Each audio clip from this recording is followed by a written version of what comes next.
Let me tell you about a time a corporate client reneged on my contract and I had to enforce it and the mistake that I made in the process. So I had a corporate client that was like, hey, Ashley, we want you to come and speak to our audience. I did a sales call with two women who were on like some employee resource group committee. And I was to speak on confidence to their committee. They hire me, but then decide, hey, we just want to make sure that when you come and speak, you're not going to tell people to start their own business.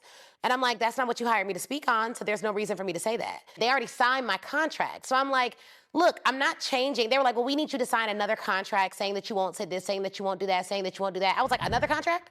I was like, I'm happy to sign another contract if you all increase the terms of the agreement and add on a licensing deal, because if you increase the contract, well, then there's a reason to add an addendum. But otherwise, there's no reason to disturb a fully executed contract. So then my lawyer hat was on, right? What it sounded like to me was that they had the budget, but they didn't have the real approval, because what happened was a director ended up calling me saying the girl who signed the contract didn't have authority to sign the contract. What they were really worried about was the fact that they signed my contract instead of me signing their contract.